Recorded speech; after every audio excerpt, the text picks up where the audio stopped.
All right, what's up, y'all? Good evening.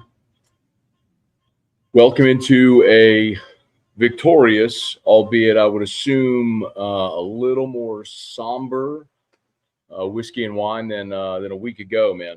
A week ago, we were sitting here celebrating LSU getting a gigantic win over Clemson. Vibes were immaculate. Not gonna be totally down, but you're 2-0. You beat Louisiana Tech 23-7 in this football game, but LSU just slugged and slodged their way through a pile of shit of a football game. That was an atrocious watch. Hats off to the LSU defense, which is exceptional.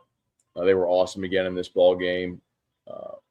When LSU still had some of the starters out there at the end, but Tech put together a scoring drive there at the end as LSU was starting to empty the bench a little bit. But that was offensive,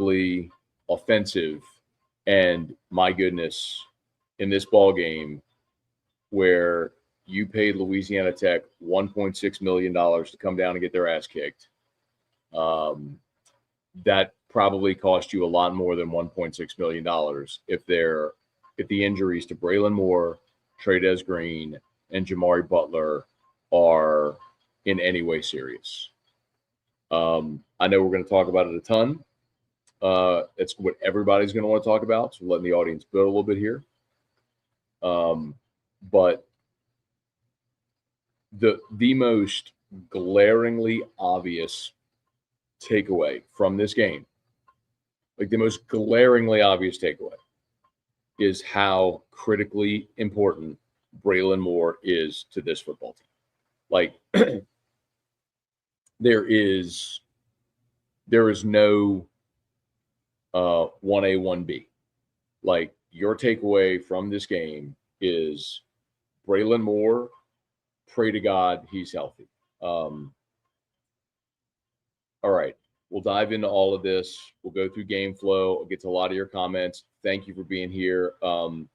Let's do our customary toast. We'll light the cigar. We'll hang out. We'll have a day. You always ask. I'm going to open up my Pinhook. This is Pinhook. This is part of their vertical series. This is their straight rye. It's the 2025, so it's the 9 year. If you're not familiar with Pinhook, they have a vertical series where they release the same mash bill every year, so it's a year older. This is the 9 year. This is the 2025. Oh man, let's see. So, shout out to my guy Joe Juba who hooked me up with this. Give me a little pour. We'll do our toast. We'll dive into light the cigar. We'll dive into this football game. Tigers win, everybody. Tigers win. Pinhook, great whiskey if anyone's ever looking for it. You find Pinhook. Their core three are great. Their bourbon, their cash strength, and their rye are all great. If you can find the vertical series, it's worth it. Cheers, everybody. Oh, yeah, let's do our toast. You know the drill. If you're new to whiskey and wine, do me a solid. Hold up whatever you're drinking. Snap a shot. Take a toast with us here.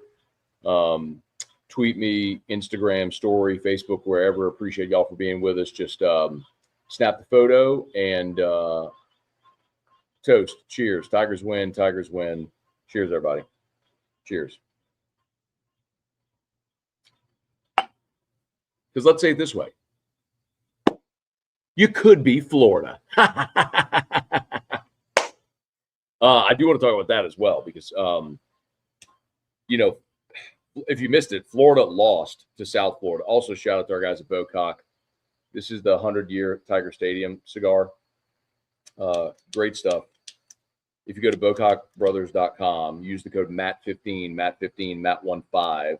You get 15% off your order at BocockBrothers.com.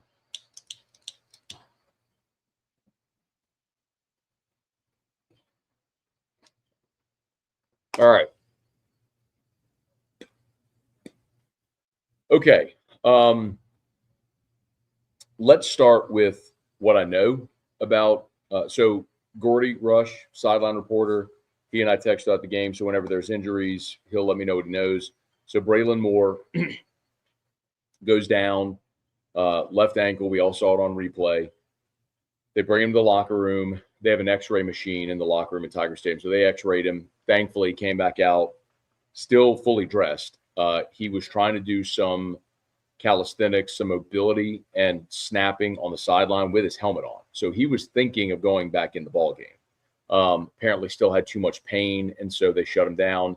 Thank God. I mean, I was screaming, take his helmet away from him. Like, if you can't beat Louisiana Tech without Braylon Moore, I mean, what are we doing? Like, take that man's helmet away, go get him iced down already on that ankle, and start getting ready, whatever treatment he has to have for next week. Like, I don't care if he plays a snap of practice this week. Mike Detillier, which is O-line, practice is for the unskilled. I don't need Braylon Moore practicing a day this week. I just need Braylon Moore in the training room getting healthy and ready to go for Florida coming up on Saturday, because I got to believe, as shitty as Florida was today, and they were bad, like, and I know they scored 55 last week against Long Island, but it's Long Island. The Florida offense was atrocious today against South Florida. What's that going to look like in Tiger Stadium against that LSU defense? So I still feel great about LSU next week, even after seeing this. But clearly, offense is a challenge without Brady. Like, I cannot wait for the Pro Football Focus grades to come out so I can see and illustrate the difference between what Moore did a week ago at Clemson and what Chester did tonight. Now, I do want to tip my hat to DJ Chester, because he's very clearly your number 6. Last week, when Tyree Adams went down, DJ Chester went in at left tackle. Today, when Braylon Moore went down, DJ Chester went in at center. He's a versatile dude. He's staying on the ready, and I respect the hell out of that. So good for DJ Chester. But it's so abundantly clear and obvious how important he is to this team. LSU on the night, they committed to running the football. LSU ran it 34 times for 128 yards. I mean, thank God. Now, granted, that's sack adjusted, so Nuss lost 27 yards on the sacks. But Harlem Berry ripped off a 43-yarder. Xavier Thomas ripped off a 48-yarder. I mean, 91 of your 128 rush yards came on 2 carries. So not ideal. The Trades injury. Obviously, Trades being injured is critical as well because of everything he gives you, even if just the threat of what he gives you in the red zone. Okay, I'm going to get through. We're going to go through game flow. I'm going to get to all your questions, comments, as many of them as we can anyway. Please smash the like button, subscribe to the channel. I do want to shout out Parish Construction and Roofing. Our sponsors linked in the description on YouTube. I'll get them tagged on Facebook as well. And everything's scrolling here on the bottom. You need a roof, we'd love to help you out at Parish Construction and Roofing, serving the whole state of Louisiana. Parishbuilt.com, parishbuilt.com. Got Lit Light Installers. Big shout out to my guy, Derek Hudnall. We had a great response last week. Has been with us on Whiskey and Wine for a few years now. It's simple. At Got Lit, they do your Christmas lights, and they use their lights. So it's so easy. They bring their lights, set them up, install them. When Christmas is over, they come take them down and haul them away. You do nothing and your home looks awesome.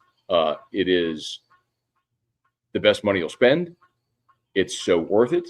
They can do however elaborate a job as you want. People always say, what does it cost? It depends on what you want them to do. So gotlitlights.com, gotlitlights.com, gotlitlights.com. Click and schedule a consultation. They'll come by and tell you what it will cost for them to come to your home and do your Christmas lights. Got Lit Light Installers, gotlitlights.com. I'm going to go ahead and drop Got Lit in the chat, and I'll pin it as well on the comments. Okay, y'all. I'll get to a few of my thoughts from the game here. Of course, the injuries are paramount, and that's where we had to start. I thought overall, probably my biggest takeaway is, of course, the injuries, but aside from the injuries, the defense was incredible again. Tech was really bad last week offensively, but LSU held Tech to 154 yards. They threw for 96, ran for 58. Tech had just 12 first downs in the game. They converted the 1 4th down they went for. The sack adjusted rush yards, Tech ran for 68. Sack adjusted, LSU ran for 155. So I'll tell you,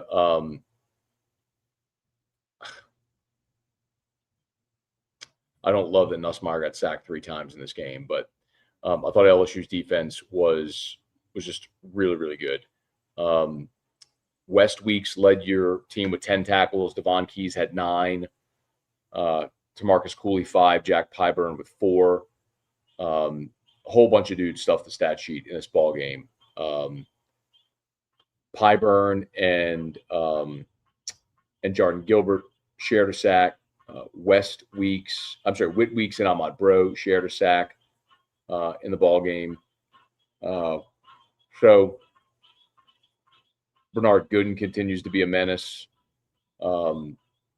He's not a guy that you're going to look at the stat sheet. He had 1 tackle on the game, but he lives in the backfield, man. And he's just so difficult for guys to handle. We did see Ashton Stamps play a little bit more tonight. He dropped an interception that would have gotten LSU off the field on the only scoring drive for Louisiana Tech. But Stamps had a PBU as well, so nice game there. How about DJ Pickett? Pickett came on a blitz and was credited with a pass breakup, but it was when he came on the blitz and almost got a sack, but the ball went errant, so it was credited with a PBU. But great rush there by DJ Pickett as well. Offensively, it really started from the very beginning, man. Let's go through game flow, and then I'll get to your questions and comments. So drop your questions, comments. Appreciate y'all for being there with us. Thomas, shout out. Granson, Brad, Barry. Appreciate everybody for being here with us. Harper asks, his trade is out for the year. I wouldn't say that. The good news is he walked off the field. It was Ginger. He went in the tent. He came out with a brace on and crutches. Hopefully it's just a strain. I'm sure they'll do imaging on it, but we'll find out. But LSU got the ball to start the game, and you should have known the way the day was going to go from the first play. First damn play, you run the ball with Caden Durham for 3 yards, and Braylon Moore's hurt. That's just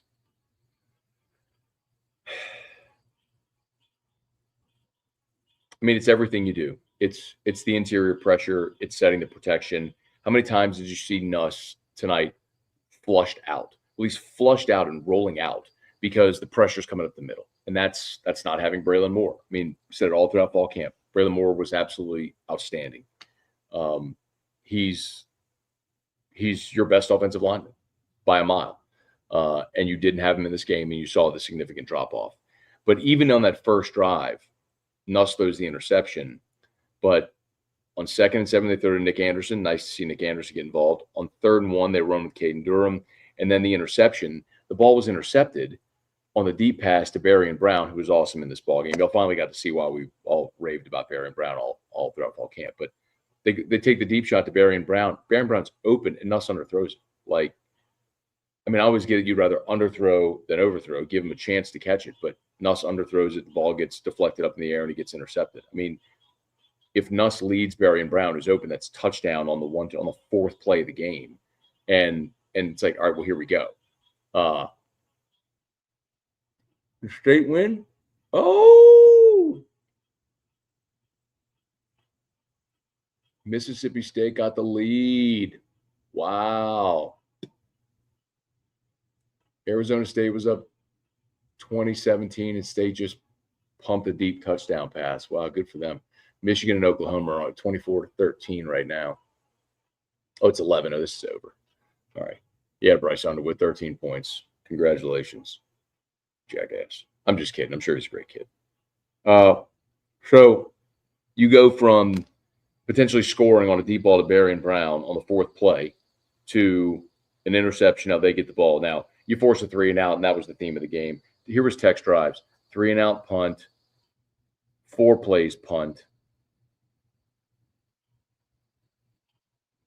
They got 2 first downs on the next drive. That's where Pickett had the blitz, but they still punted. 5 plays in a punt, and then they took a knee at the end of the first half. In the second half, they put together a nice drive at the first drive of the second half, but ultimately had to punt.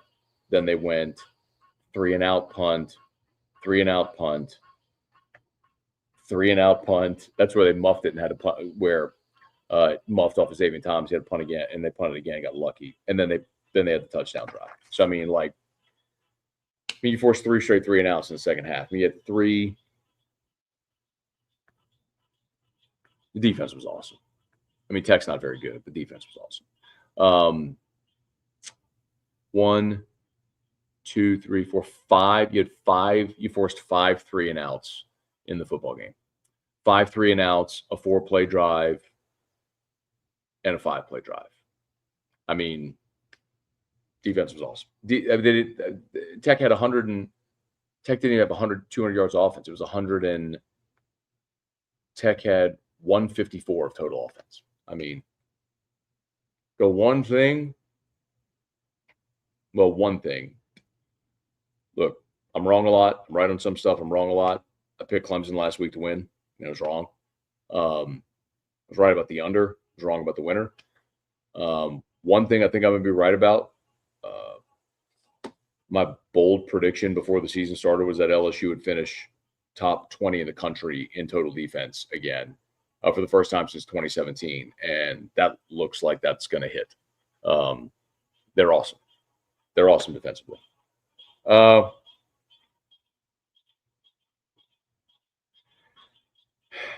After the interception, LSU's second drive is when they went down. Weston Davis got hurt on that drive.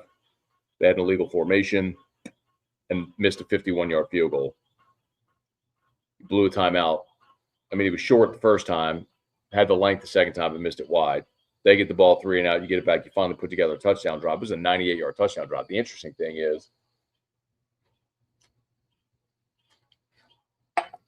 thing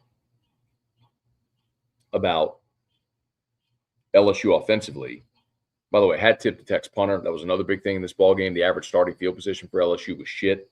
LSU started at their own 25, their own 41, then their own 2, their own 9, their own 9, their own 10, the Tech 33, their own 33, Tech 48 after Xavier's long return, and then at midfield after the Berrien Brown return. So only after those 2 returns did you get good field position. But up to that point, you had 3 possessions.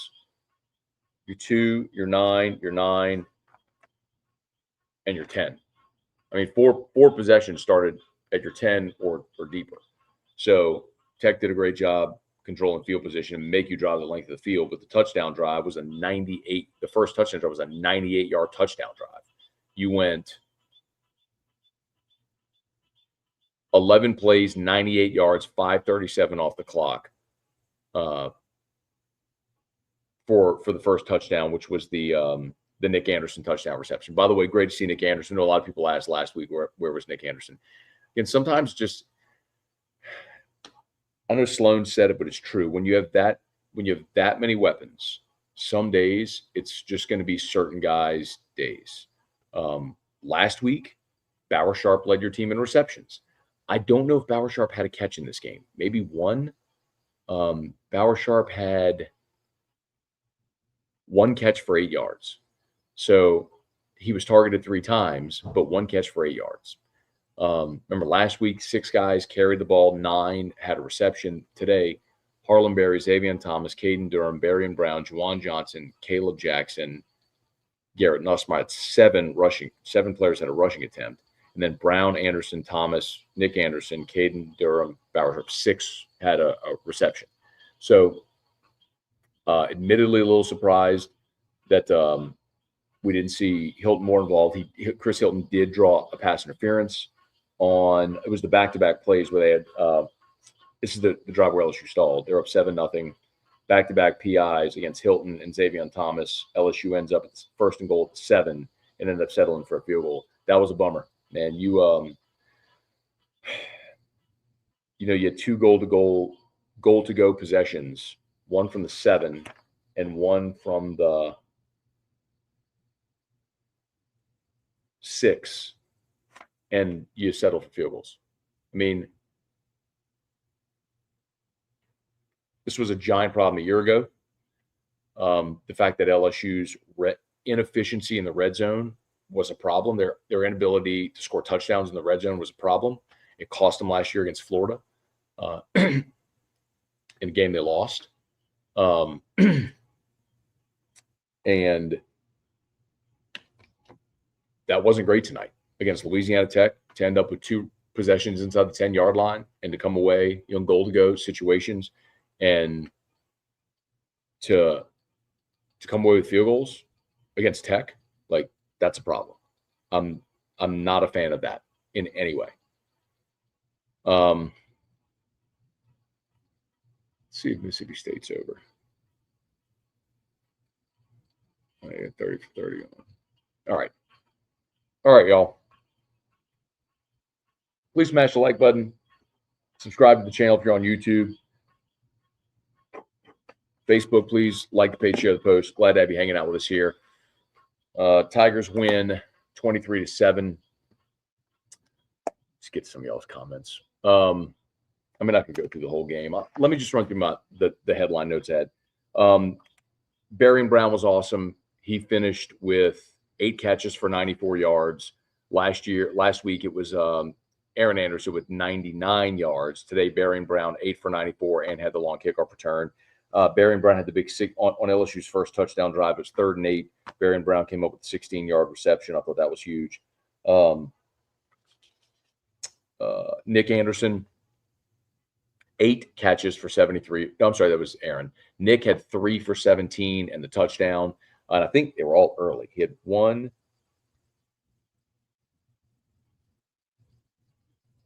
2.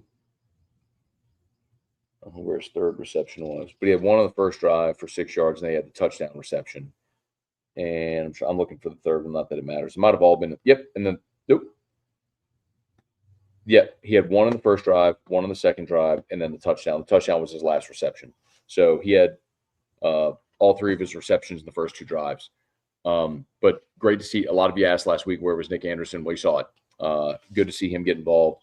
Love DJ Pickett coming on the blitz. We talked about Braylon Moore getting hurt, that Weston Davis went down with an injury as well. Thankfully, he went right back in the game. Talked about field position, inability to score red zone touchdowns, the injuries to Tradez and Jamari Butler. You did score a red zone touchdown in the second half on when Caden Durham just plowed in. You had 1st and goal from the 8, and you ran Durham 3 times, and he got in the end zone. They reviewed it. I mean, that was great to see. I just wish you were more consistent scoring touchdowns in the red zone. The bad, plenty of it. Nuss's interception. They continue to waste touchdowns. Touchdowns. They continue to waste timeouts. This has plagued Brian Kelly since he's been at LSU. Before the 51-yard missed field goal, you wasted a timeout because you weren't ready to go. The missed field goal sucked. How about Xavion's drop? He got hit and dislodged, but that was at a point where where was it?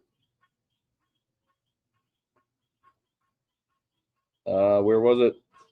I'm looking for it.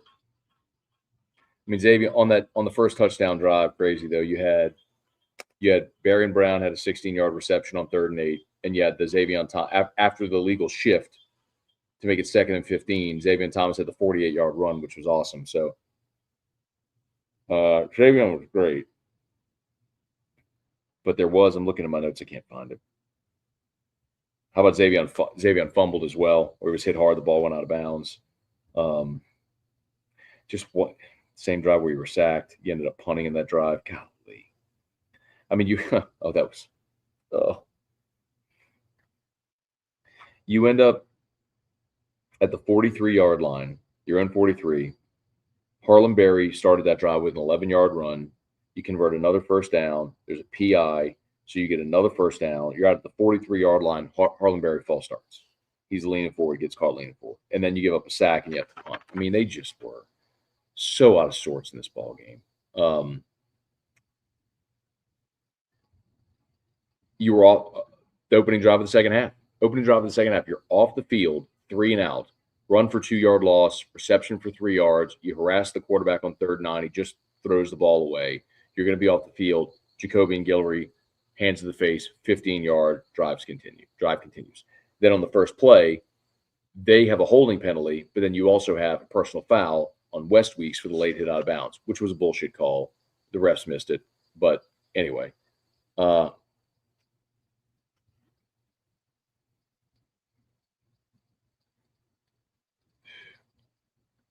mean, you had holding on Caleb Jackson. You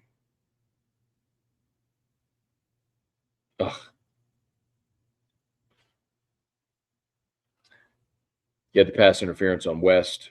Ashton Stamps dropped an interception. I mean, that's one of those where you're going to look at that film. Like, they're going to go look at that game film tomorrow, and they are going to be disgusted. You know, there's a couple of different ways to look at a game like this. You know, you can say, well, you can't be up every week and play your best every week, and that's true.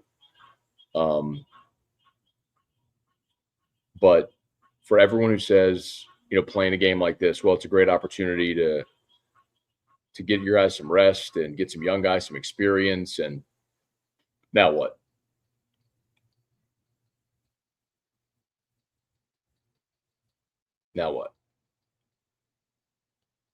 I mean, it's never a guarantee. Florida lost to South Florida. There's more to risk in playing those games than there is the payoff.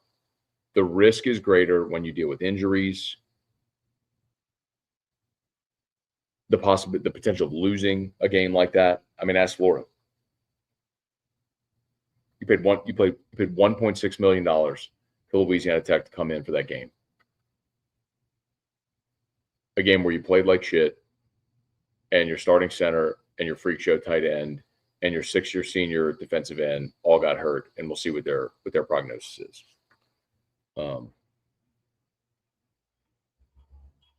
Not surprising, but Trey Dez is going to get MRI tomorrow. I hope he's okay, man. I mean, for LSU's team, just on a personal level, all of it, I hope Trey Dez is great, is okay. That was, man, he talked so much too when I got to chat with him during camp about like him wanting to improve his blocking, and that was the thing he was focusing on. And he was blocking, his leg extended, got rolled up on, man. Yeah.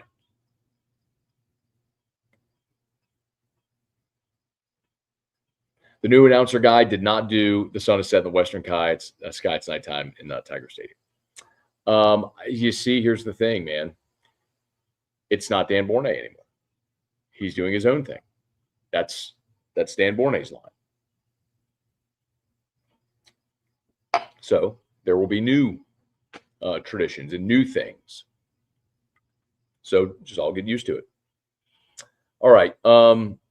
Grab a few of your comments here. Please feel free to fire away a couple of super chats. Hey, David. Ugly win. O-line struggled with 3-3-5. D excelled except for one blown coverage. Braylon Moore and Trey Dez, lower injuries, major concern. Yep. You know, the blown coverage thing was interesting too because, and you did have some backups in at that point. I need to go back and look at it and see what happened there. But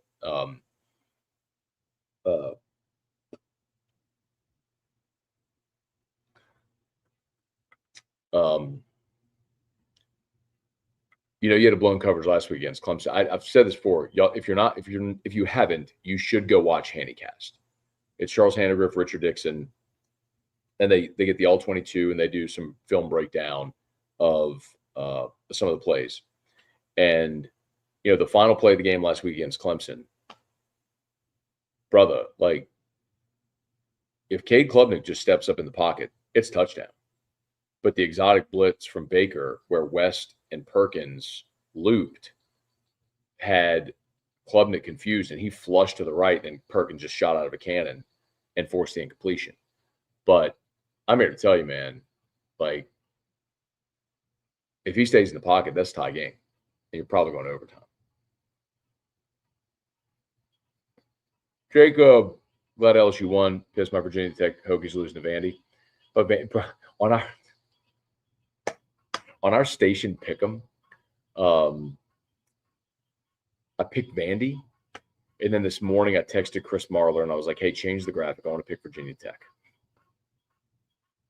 I was like, "Oh man, night game, Blacksburg, Enter Sandman, the whole deal." Vandy's probably walking into a tough spot right there.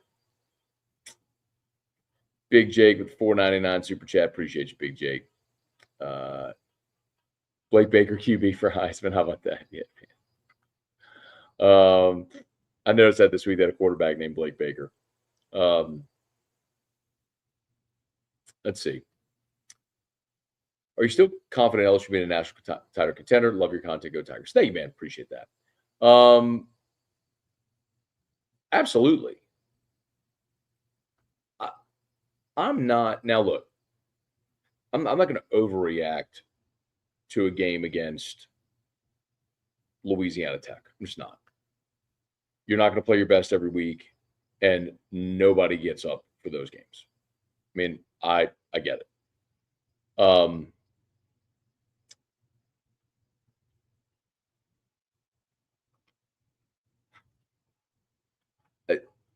LSU is still the same team that a week ago went to Clemson and won. I know Clemson struggled. Look, Clemson struggled in the first half today against Troy. I don't know where that game finished, what the final was in that game. Let me see if I can find it.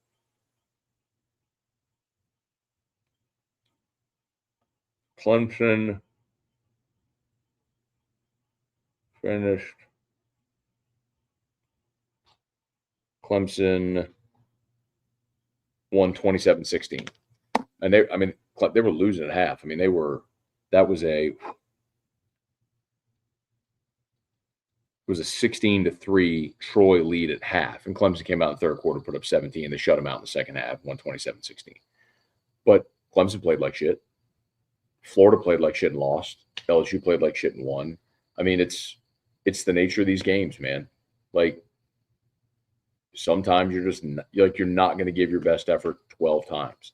Like, it is a fact that over the course of a season, one game will be the best game you play and one game will be the worst game you play. The hope is that in whatever is the worst game you play, that you still manage to find a way to win when you play your worst.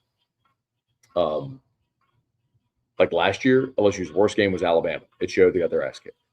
Remember in 2022, the game in Baton Rouge against Tennessee, where like they fumbled the opening kickoff and it was just a total disaster from start to finish. Got their ass kicked. Like sometimes it works that way. Like sometimes you play really poorly and manage to win. This was a game where LSU offensively played really poorly, managed to win. Florida played really poorly, lost. Couldn't overcome it.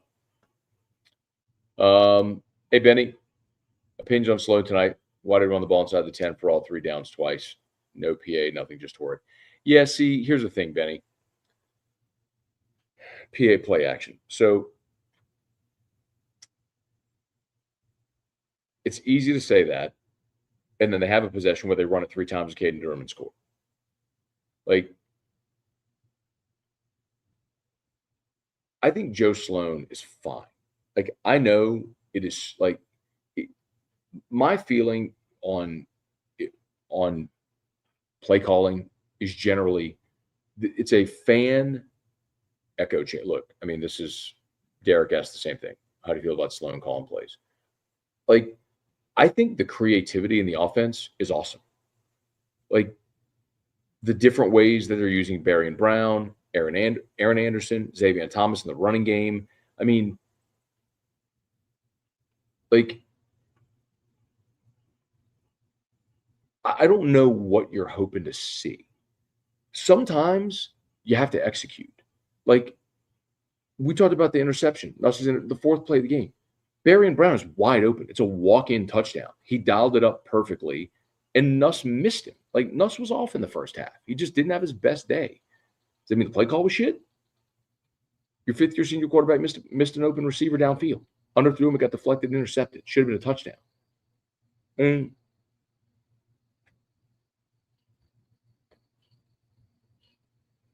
if they start running misdirection and getting cute in the red zone and don't score, you go, why can't they just line up and run the ball? I mean, it's one of those things with play calling. It's like, if it works, you're a genius. If it doesn't, you're an idiot. And there's no in between. That's the way fans see it. And there's this fan echo chamber noise about Joe Sloan that I just don't get. Like, he's a bright offensive mind. They are super creative offensively. Got a lot of different guys he's trying to get involved in the offense. I didn't have a problem with play calling in this game. I didn't have a problem with play calling against Clemson. I mean, the Clemson game last week, the play around midfield in the second half where Chris Hilton false started on the left side of the formation. Aaron Anderson was on the left. He drags across the middle. Nuss hits him. He turns upfield. He is gone. I mean, it was a beautiful design. It is touchdown. But you had a false start. And so it gets negated. I mean, I think Sloan is fine. Luke, Matt, this isn't a new question. Can we get T-Bob on split screen with you and with Skin One? Would be epic. Yeah, I don't know, Luke. I don't think so. I don't think T-Bob's contract allows him to do other shows on other platforms. So no. And I explained last week, it's why I'm here at my house. Didn't have an obvious replacement for T-Bob, and quite honestly, I didn't want to keep doing the show the way we were, like, because when you're there on location and it's sponsored the way it is and all that stuff, it's like you are beholden, and it's 90 minutes, it's structured, because it was on the ESPN platform and all that sort of stuff. This is just like I'm at my house smoking a cigar. I'm on my YouTube channel. If we want to go long, we'll go long. Tonight's a day where I don't feel like talking much. We'll just cut it down short. If I want to go to a game this year, I will, sort of thing, So that's why.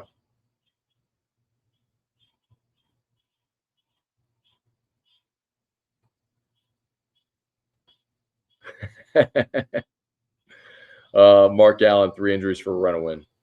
4 if you count Weston Davis, but thankfully he went back in the game.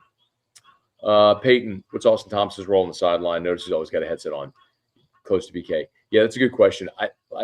It used to be a rule where you were limited to the number of headsets. Like, compliance had to monitor the number of headsets you could have. That's all out the window now. I mean, everybody can have a fucking headset if they want. So it might just be that Austin wants to listen to the coach's communication. Like, he has no role in the game plan, scheme, execution of anything. He's probably just listening. There's like, if you've got a headset and you're on that channel, I mean, you could listen to the communication with the coaches and us. That's probably all it is. But if you're asking, like, what's his role on game day? Nothing. Matt, love listening to the show all week. Glad we won. Do you think the offense starts clicking in the coming weeks? Go Tigers from Huntsville.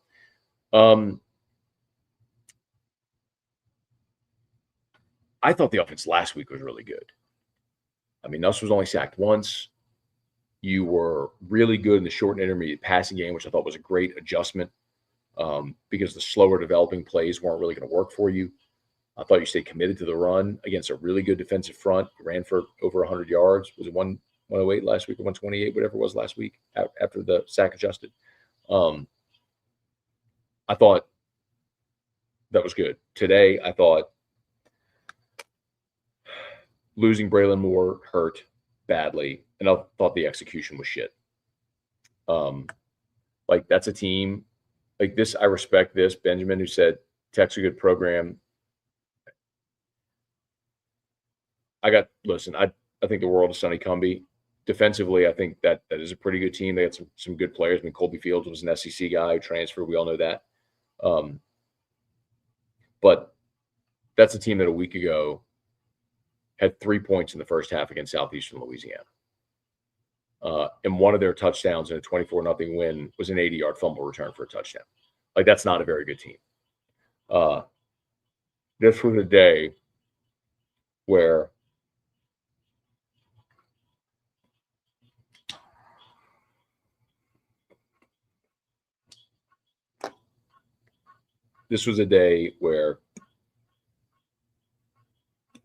I think losing Braylon Moore hurt you, and your execution was dog shit. From the first play or the first drive where Nuss was intercepted, you had an illegal formation on your second drive, which there was. So on your second drive, you convert a first down. They have a defensive holding. So you're at the Louisiana Tech 31-yard line. You're at the plus 31, okay? You start the drive at your own 41. So you're starting the drive 9 yards short of midfield. You convert a first down, 3rd and 3. Xavier Thomas has an 11-yard reception. So you're at the Louisiana Tech 41. You go no gain, defensive holding. So now you get first down at their 31. Illegal formation, 1st and 15. Xavier Thomas over the middle had the big drop. On that play is where, then the next play, it's 2nd and 15. Aaron Anderson gets dropped for a 2-yard loss. That's where Weston Davis was hurt. Now you got 3rd and 17, and you throw the completion to Nick Anderson for 4 yards, and then you have to burn a timeout and miss a 51-yard field goal. Like, that's not play call. That's execution. That's not lack of talent. That's execution. You have an illegal formation. You drop a pass over the middle that would have put you deep in the red zone. You're disorganized and up wasting a timeout. Like, that is the operation and the execution. That's not talent. That's not play calling. That was the thing today. And that falls on coaches for not having their guys ready. I'm not saying that. I'm not absolving the coaches. Like, they got to have their guys ready. But they can't throw it and catch it and block and all that stuff too.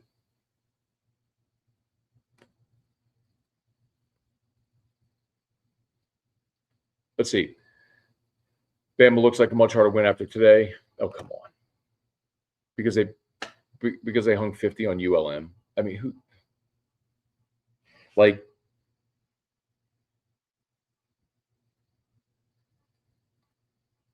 I don't know how you could be impressed. Like, let me say it this way. I don't know how you could put more weight on what you saw today than what you saw last week. So Bama goes on the road and gets bullied by Florida State and loses. They come home and blow out an inferior ULM team, and that looks like a tougher game now?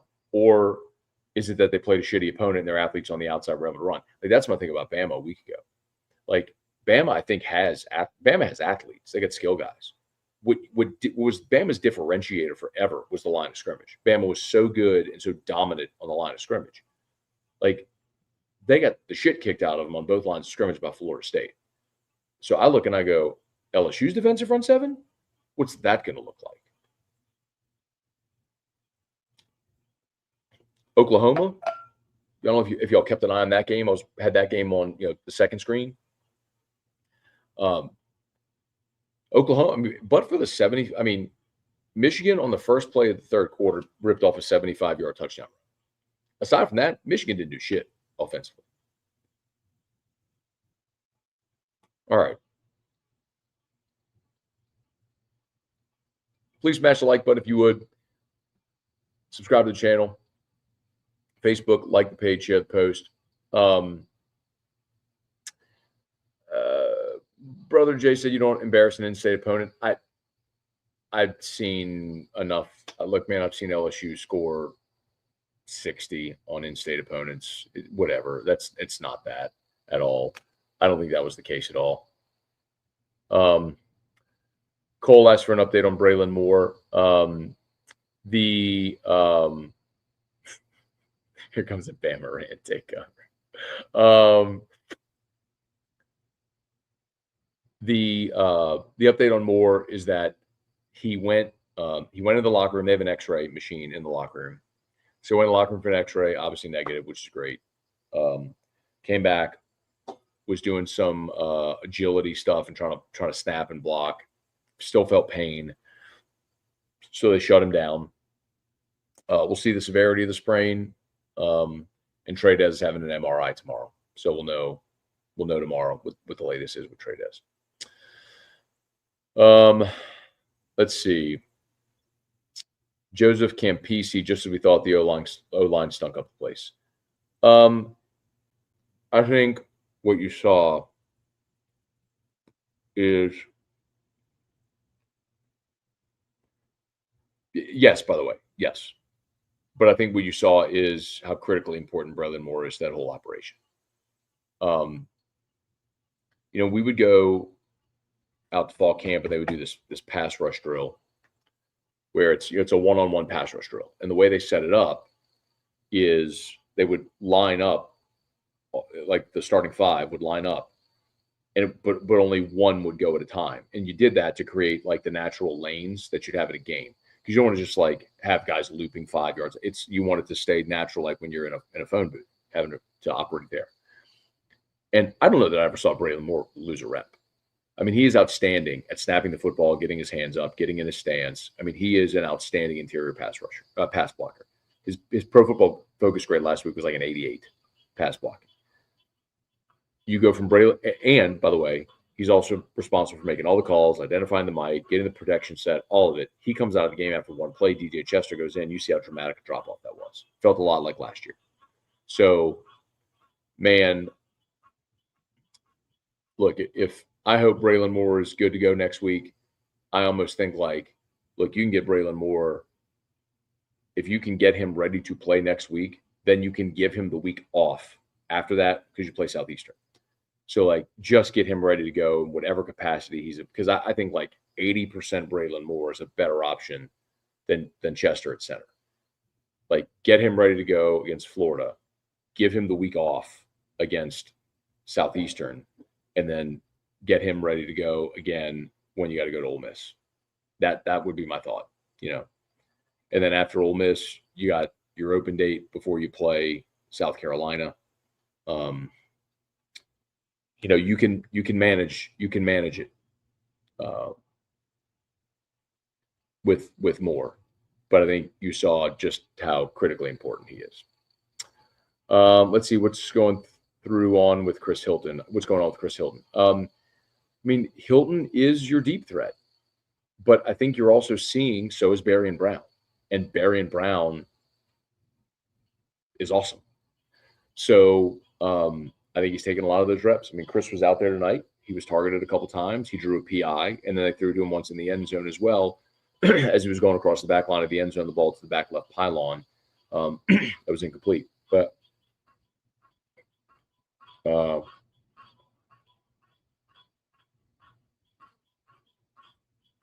right, Edward O said Sloan was awful. I want examples. If you're gonna shit on play calling, okay, but this is always my rule. You have to tell me what specifically, what play call you didn't like and why. And the other thing you don't know is you don't know what the play call was. You don't know what protections were. You don't know if Nuss checked out of something, which he has autonomy to do.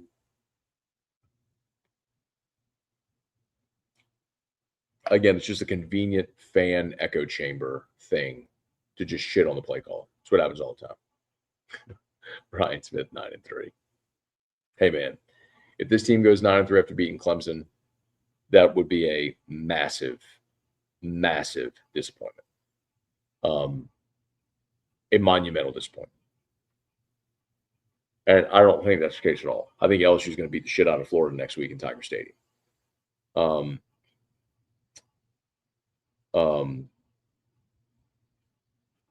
Because Florida's not very good. For all the DJ Lagway hype all offseason. And by the way, I picked Florida 7-5. And that's that Napier would get fired. I picked Florida and South Carolina both at 7-5. And all the talk all offseason about DJ Lagway, Lenora Sellers, John Mateer as well. Now, Mateer looks pretty good. And he may actually be living up to whatever hype they have. But all the hype about Lagway and Lenora Sellers. Lenora Sellers last week against Virginia Tech ran the ball effectively, couldn't throw for shit. Had one big play at the end of the game to Nick Harbor. Tonight, they're beating South Carolina State out of the MEAC, by the way. They're beating them 31-3 right now. but that was a 3-0 ball game with like 5 minutes to go in the first half. Hang on. Let's see. Yeah, South Carolina scored their first touchdown with 5:01 to play in the first half. It was 3-0 South Carolina State until 5 minutes to go in the first half. And then they scored twice at the end of the first in the final 5 minutes to go 14-3 at half. Point is, like, all the hype about Sellers and Lagway, like, so, by the way, Lenora Sellers in this game against South Carolina State of the MEAC is 7 of 14 for 76 yards. Bro, like, if I got to listen to any more bullshit Lenora Sellers for Heisman, Lenora Sellers #1 overall pick, by the way, first preseason first team all SEC quarterback Lenora Sellers, like, kiss my ass with that. Like, do people watch? Like, do people actually watch games, or they just buy hype? Do they watch highlights and buy hype? Like, he had a beautiful play at the end of the Clemson game, and I think people only saw that. They're like, man, look how amazing. Yes, he's an incredible athlete, and he might become a great quarterback. He is not right now. Lagway, by the way, 23 of 33 for 222, a touchdown and a pick against South Florida. Kick rocks, man.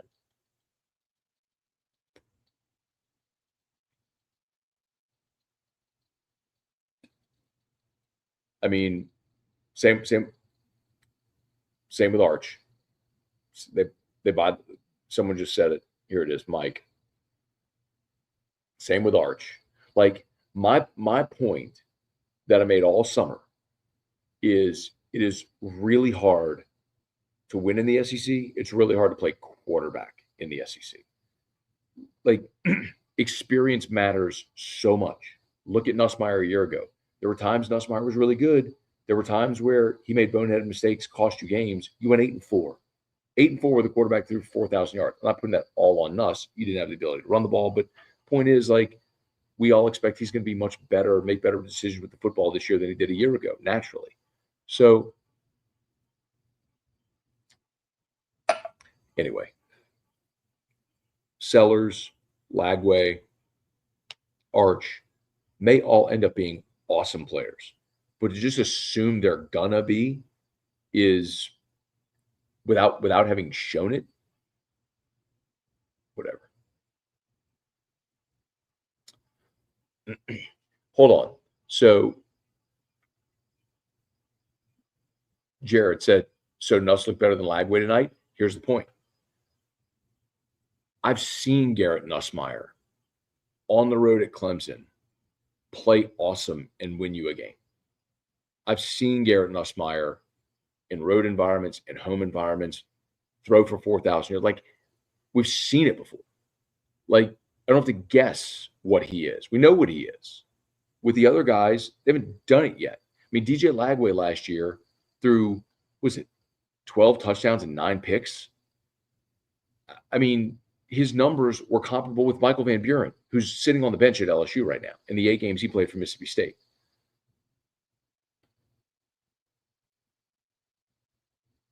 Anyway.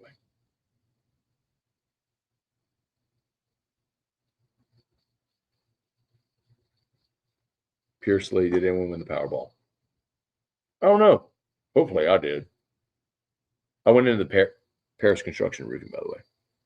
Went into the Parish office yesterday, and Richard Tilley had a Powerball ticket for everybody in the office. Hope I won. If I won, I will not be doing whiskey and wine next Saturday.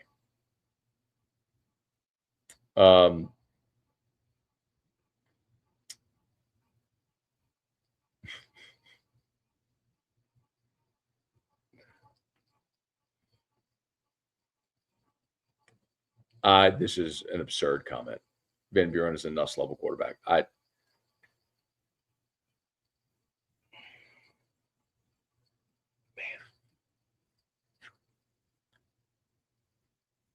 Maybe I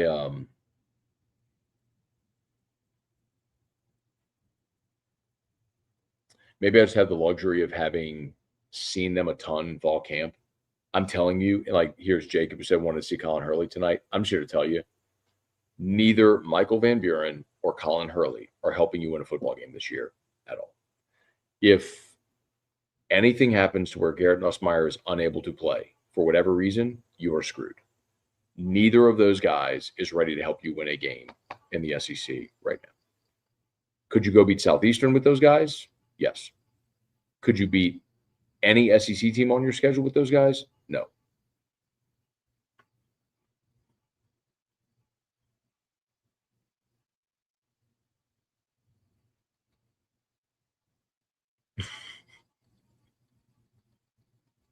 Y'all are crazy, man. So just to get this straight, so LSU goes on the road and plays Clemson with three, if you include Will Helt, 3 first rounders on their defensive line. Helt might not be a first rounder. We'll see. 2 returning starting linebackers, a potential first rounder at corner. You go play that team on the road, and you dominate the game. You hold the ball for 37 minutes. You completely control the clock, pacing, tempo, the whole game.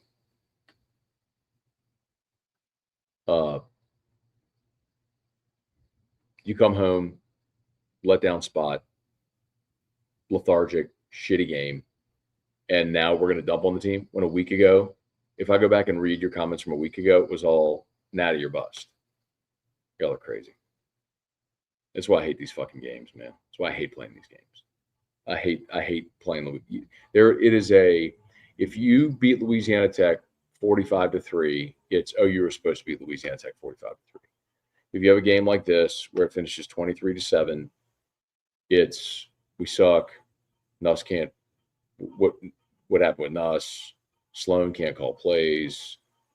It's a no-win. Like I hate playing these games. It's a total no-win.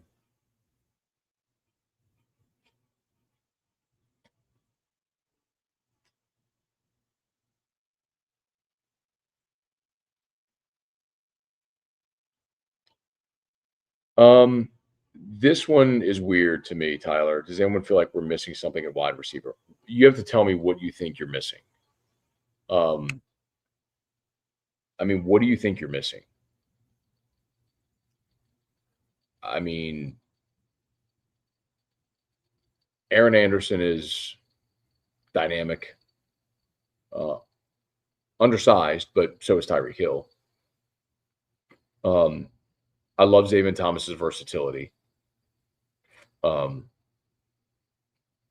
Great. Xavier had the 11 on the 3rd and 3 on the second drive.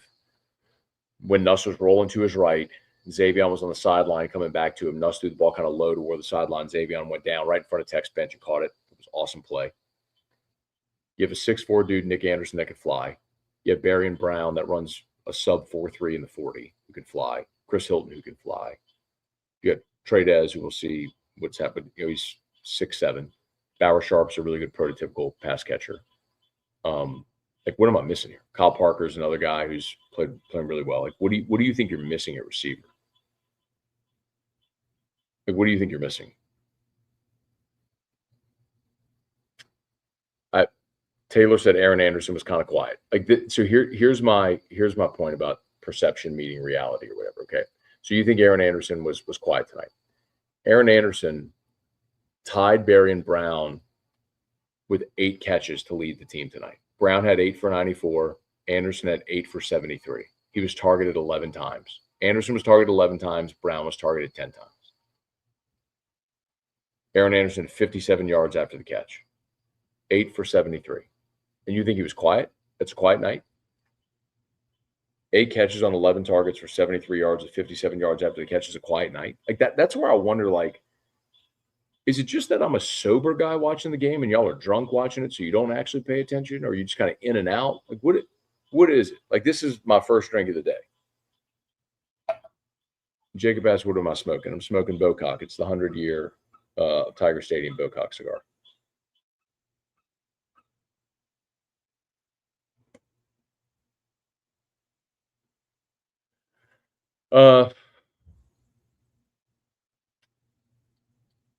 Whoops. Trying to get to John. John said drop passes seem like a bunch tonight. They don't chart drops as an official stat like in the box score. The only one that I charted as a drop was the one on the second possession after the illegal formation on the 1st and 15, where they went deep middle of Xavier Thomas, where he had it, kind of got hit and they knocked the ball loose, but should have caught that ball. I'm not saying it's the only one. It's the only one I know that I charted as a drop. I don't even know if it's a drop, but it's probably a play should have made.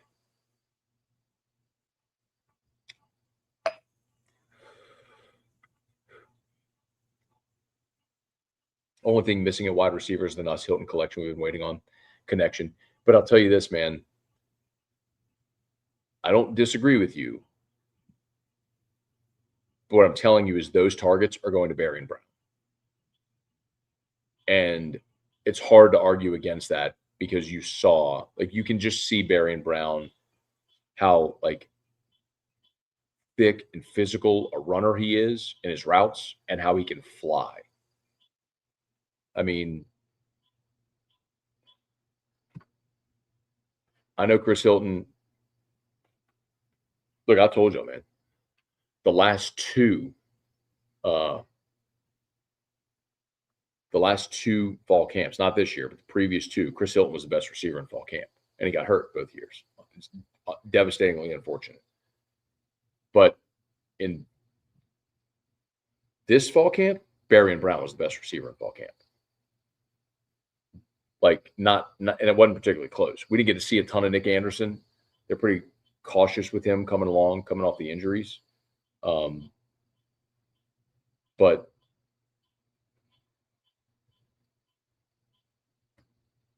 I mean, let me just ask you, like, would you rather those targets go to Brown or to Hilton? Stephen Miller just win? How about this? Stay healthy. Like, the only thing I really care about in this game, like, I don't care that it was 23-7. I don't care whatever issues. Like, there's nothing in this game that I think is projectable. Like, I can look at last week's game against Clemson, and I can say, okay, LSU, the defensive line, the defensive front seven, held Clemson with 4 returning starters on the offensive line that totaled 170 career games played, held them to 31 rushing yards. I'm like, I think that tells me this run defense is going to be pretty good. Mansour Delane was guarding an all-conference receiver and was the National Defensive Player of the Week. He's going to be really good. Like, all that I think is projectable. You know what I mean? I don't know if there's anything, literally anything in this ball game tonight that I look forward to going, that I learned something about this team tonight. Did you? Like, if you feel like you learned something you didn't already know, please tell me. There's nothing about this game that I think we learned. It's why I hate these games. It's trash. The fans don't get up for it. The team doesn't get up for it. No matter how much you want to, like, do the 1-0 thing. And I bought it this week. My hand's in the air. I bought it. I picked them 45-7. Hook, line, and sinker. Bought it. And by the way, the 2 red zone possessions where he kicked field goals, it could have been 31-7, or closer. But did we learn anything about this team? You don't learn anything about your team in these games. You collect the check. You give them a 7-figure check to take an L and to go home. You hope you don't lose, and you hope you stay healthy. That's it. No, Tradez was not in a boot. Dustin, sorry, the comments are going fast. Where was it?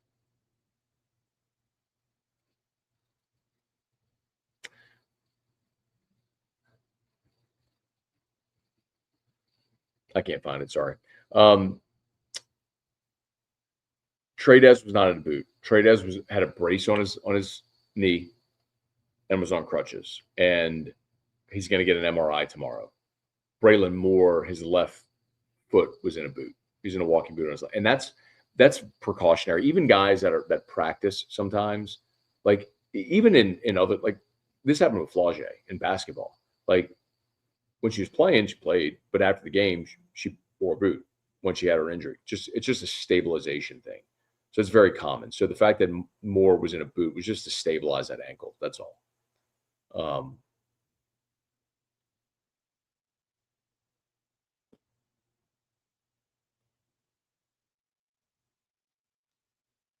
Big Jake, thank you for your Bama 9-4 prediction.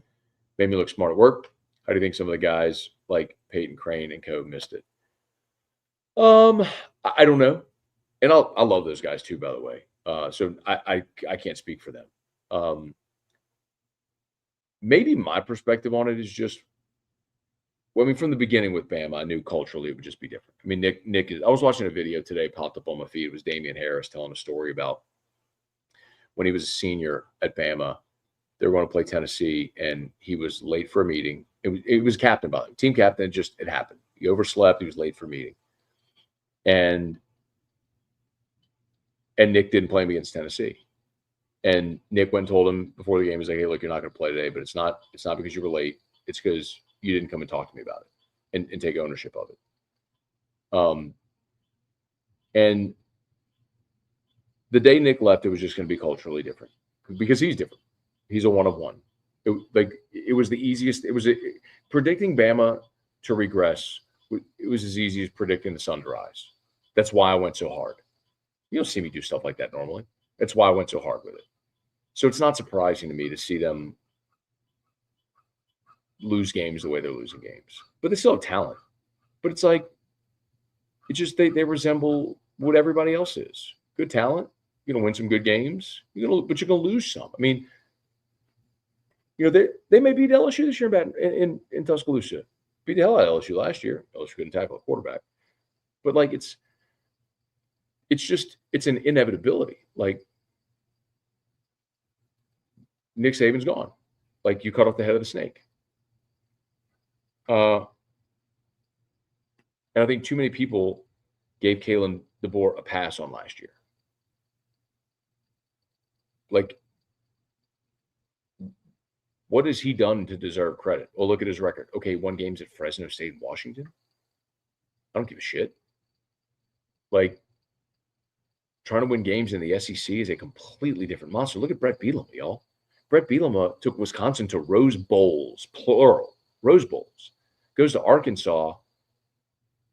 He had winless conference seasons. Gets fired.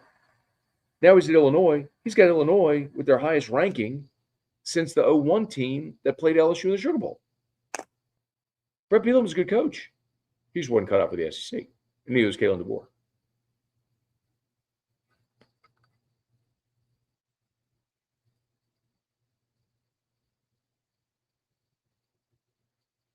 Should be an open battle, left guard, right tackle, all bad.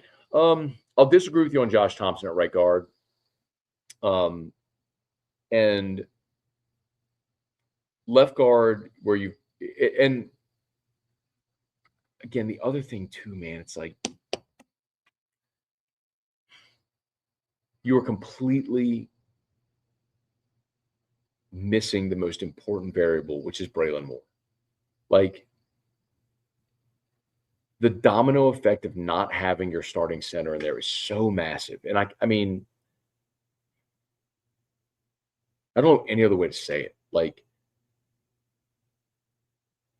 having Braylon Moore in there makes the guys next to him better.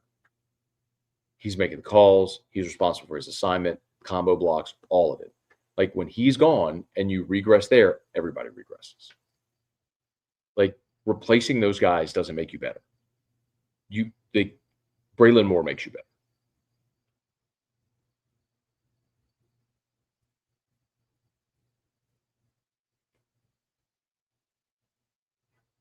Only guy in the country called.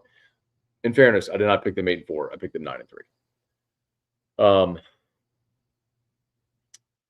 But I did pick them I have it. It's on my desk inside. I have my projected order finished in the SEC. I think I had Bama 5th or 6th. It was LSU, Texas, Georgia.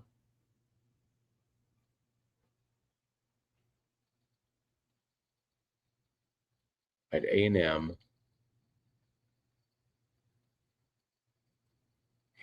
Who am I missing?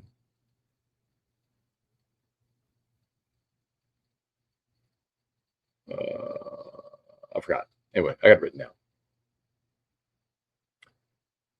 Greg, real issue is our guys don't know what to do with themselves when they play with a 1-0 record. Greg, I appreciate the levity, man. We need it. Matthew, what's up?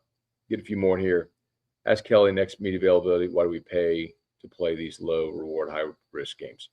Because everybody does. And of course, I'm not going to ask him that question. If I get the microphone for 1 or 2 questions, that's not the question I'm going to ask.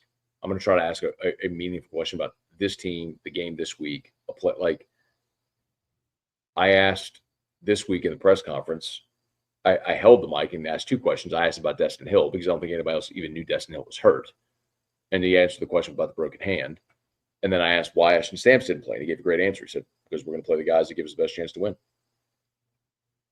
It was a big hat tip to PJ Woodland.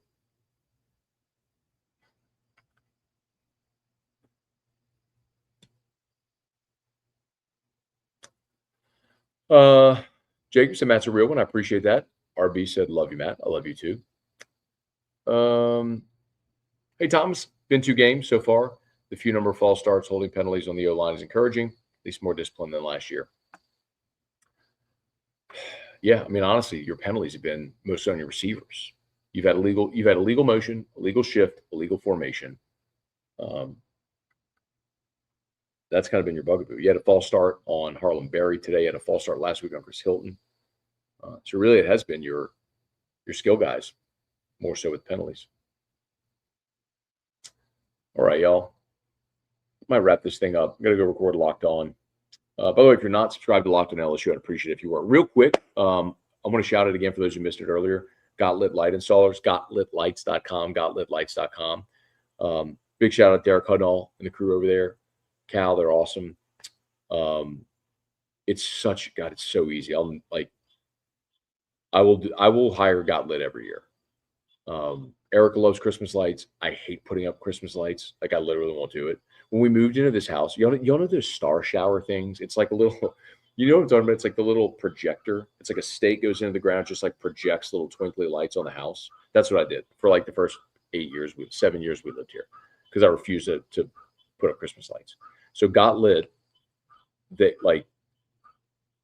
come do an assessment. Like, what do you want? Do you want white lights? Do you want colorful lights? Do you want blinking lights? Do you want, snowmen and Santa Claus and all that stuff too? Do you want lights on your roof, just on the front of your house, trees? And so then they give you a price.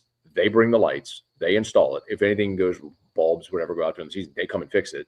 Then when the season's over, they come take it down and haul it away. Like you do nothing except upgrade lights. So gotlitlights.com, gotlitlights.com. Please don't just type in light installers into Google because I don't want you to get the wrong company. Gotlitlights.com. And of course, Parish Construction Roofing. Tell you every day, do business with someone you know. It's me and Terrio and our whole group.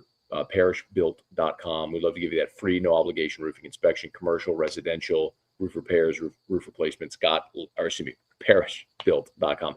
Everything's scrolling here on the bottom. Oh, 929 Misfits. We've got Nuss Bus 18 shirts. Got Bayou Bandits shirts for the defense. Some really cool shirts up there. So check out 929misfits.com. Tim, what are you sipping tonight? Pinhook, their vertical series.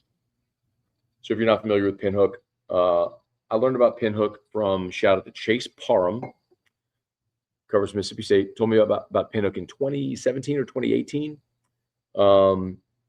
And I've been a big fan since. The vertical series is really cool. So it's the same mash bill, the same barrels and everything. And every year they have a new release of the same juice, just a year older. So this is the 9 year, and I think they have enough juice to get to 16 years. So 2031, I think will be the last release of it. I don't know what they'll do after that, but even their core 3, their bourbon, their rye, and their cash strength are all great. Highly recommend.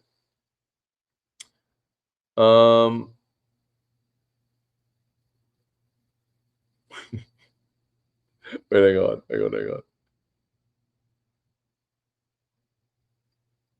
Where's my guy? Hold on. I just saw it. Zeus. This show kind of sucks without T-Bob. Respect, bro. It's just a different show. It's not going to be the same show as we did with T-Bob. It's just me hanging out on the back patio, we didn't take questions from y'all. T-Bob and I, he'd hump an inflated pig and curse a lot and get up and pee and make sex jokes, and then at the end he'd blow through super chats. Just different. But respect, love y'all. Glad you're here.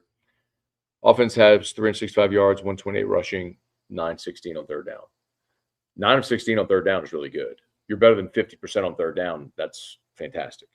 128 rushing. I wish that number was better in this game. I wish the total yardage number was better. I wish Whit Weeks wasn't running around playing defense with 4 minutes to play in this game. I wish he and his ACLs were on the sideline, not playing in this garbage game in the fourth quarter.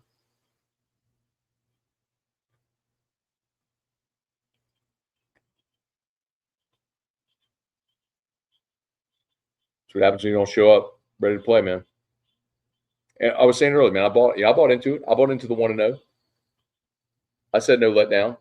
I said 45-7.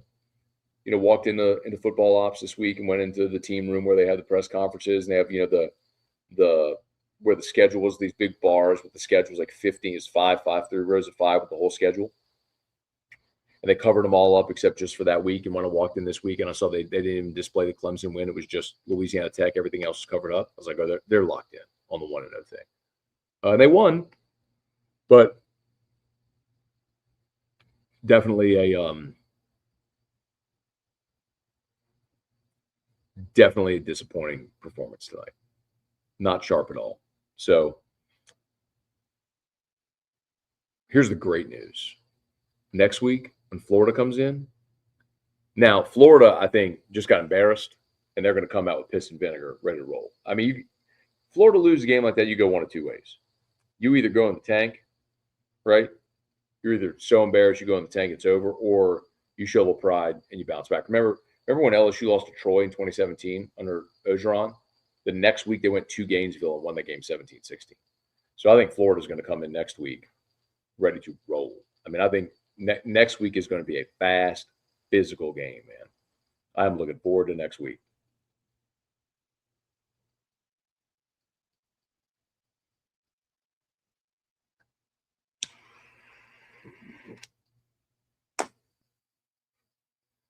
All right.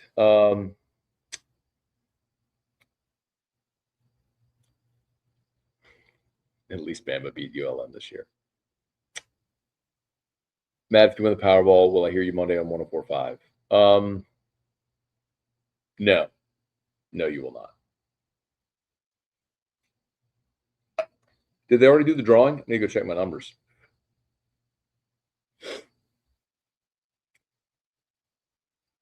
Playing Florida this early is weird. It is. Prediction.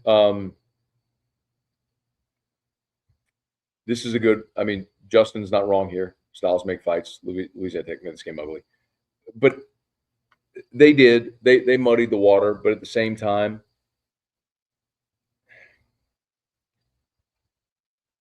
I mean, Nuss's interception on the first possession, a better ball is a touchdown.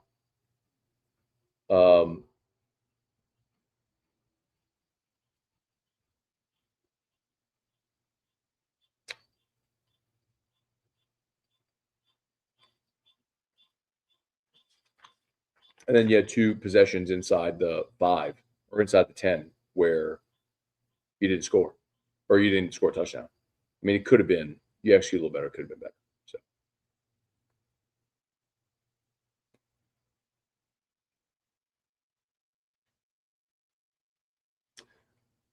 all right, y'all.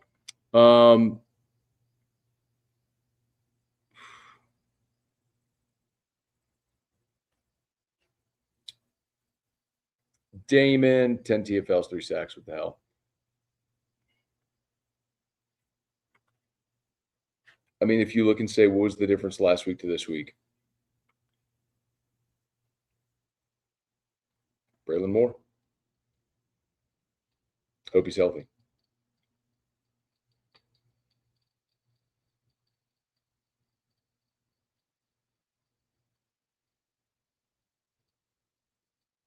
I think so.